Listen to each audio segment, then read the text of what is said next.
ఆమె యొక్క కన్నీటి బొట్టే అళుదా నది. మనమందరూ కూడా అళుదా నదిలో స్నానం చేశామా? మహిషిభూత శరీర భుక్షేమ హృదాయ నమః. సూర్యచంద్రులు కనబడకుండా ఆ మనిషి యొక్క శరీరం ఉబ్బిపోయి ప్రపంచమంతా చీకటి అయిపోయిందట. అంటే మణికంఠ అంటున్నారట, అరే ఆ నదిలో మునిగి 2 రాళ్ళు తీయండిరా, పోయండి అక్కడ ఆ భూమిలోకి వెళ్ళిపోతుందని. అళుదా నదిలో స్నానం చేసిన వాళ్ళు ఎవరు? చెయ్యి ఇట్లా కాదు, గట్టిగా లేపండి. అళుదా నదిలో స్నానం చేశారు. 2 రాళ్ళు దొరికిందా లేదా? ఇక్కడైతే జేసీబీ తేవచ్చు, టిప్పర్ తేవచ్చు, అన్ని తేవచ్చు. అళుదా నది దగ్గరికి టిప్పర్ కానీ జేసీబీ కానీ వచ్చే అవకాశం ఉందా? మునిగిన ప్రతి ఒక్కరికి 2 రాళ్ళు దొరుకుతుంది.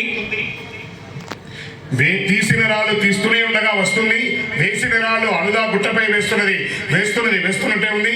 ఎక్కడికి పోతుందో తెలియదు, ఎలా దొరుకుతుందో తెలియదు. అదే అయ్యప్ప.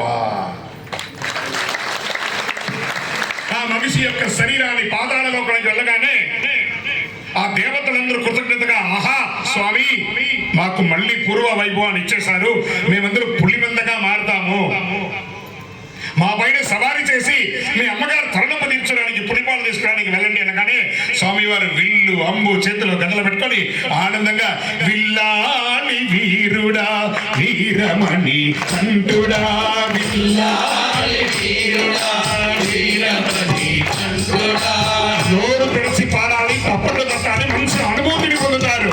విల్లాలి వీరనే వీరమణి కంఠనే, విల్లాలి వీరనే వీరమణి కంఠనే, రాజాది రాజుడా రాజా కుమారుడా, రాజాది రాజుడా రాజా కుమారుడా, ముగ్గురన్న తమ్ములట వీరాది వీరులట, ముగ్గురన్న తమ్ములట వీరాది వీరులట.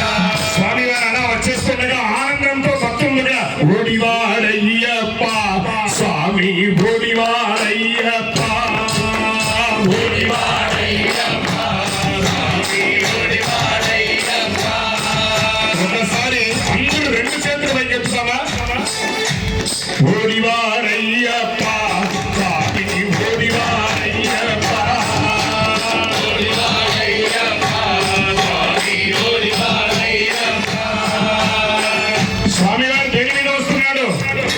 దేని మీద? అమ్మ స్వాములు చెప్పాలి, దేని మీద వస్తున్నాడు? వెనక సివిల్ స్వాములు చెప్పండి, దేని మీద వస్తున్నాడు? అయ్యప్ప పులి మీద వస్తున్నాడు, స్వామి ప్రకృతికి వస్తున్నాడు, పులి మీద వస్తున్నాడు, స్వామి ప్రకృతికి వస్తున్నాడు, పులి మీద వస్తున్నాడు, స్వామి ప్రకృతికి వస్తున్నాడు, పులి మీద వస్తున్నాడు, స్వామి ప్రకృతికి వస్తున్నాడు. ఓడివాడ అయ్యప్ప వాడవాడ అయ్యప్ప, ఓడివాడ అయ్యప్ప వాడవాడ అయ్యప్ప, ఓడివాడ అయ్యప్ప వాడవాడ అయ్యప్ప, ఓడివాడ అయ్యప్ప వాడవాడ అయ్యప్ప. బిల్లాలి బిల్లాలి బిల్లాలి బిల్లాలి బిల్లాలి బిల్లాలి బిల్లాలి బిల్లాలి. అలా పల్లవ రాజ్యంలోకి అడుగు పెట్టగానే ప్రహ్లాదుడి వలె ఉన్న వాళ్ళందరూ భక్తితో మొక్కుతున్నారు. చూడండి పూలు అలా పడుతుంది. మనం ఏమైనా చెప్పానా? ఆజా ఆజాని రిమోట్ పెట్టి కూర్చామా? ఈ పూజ నేను స్వీకరించాను అన్నట్టు ఆ పూల మనం ఎలా పడింది చూసాను. అదే అయ్యప్ప. ఎలా వచ్చాడు అయ్యప్ప?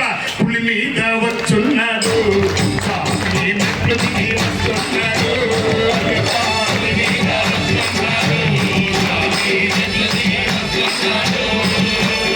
ఓడివాడ అయ్యప్ప వాడవాడ అయ్యప్ప, ఓడివాడ అయ్యప్ప వాడవాడ అయ్యప్ప, ఓడివాడ అయ్యప్ప వాడవాడ అయ్యప్ప, ఓడివాడ అయ్యప్ప వాడవాడ అయ్యప్ప. అలా స్వామివారు వచ్చేసారండి, వచ్చేసాడు అయ్యప్ప. వెంటనే ప్రహ్లాదు వలె భక్తి ఉన్న వాళ్ళందరూ స్వామి అయ్యా బాంఛనని కాలు మొక్కుతున్నారట. హిరణ్యకశిపుని వలె ఉన్న వాళ్ళందరూ పారిపోతున్నారట. స్వామి బాంఛన్ తప్పు చేశామయ్యా అని ఆ పందర రాజు ఆ రాజమాత వచ్చి కాళ్ళ మీద పడుతున్నారట. స్వామి వారిని ఎలా కౌగిలించుకోండి, ఆయన తప్పు చేశామయ్యా మన్నించయ్యా అని అనగానే, నేను లోకరక్షకుణ్ణి, మిమ్మల్ని రక్షించడానికే పుట్టాను, రాజ్యాన్ని ఏలుకోవయ్యా, నాకు వద్దండి. మరి ఏమయ్యా? నేను ఘోరా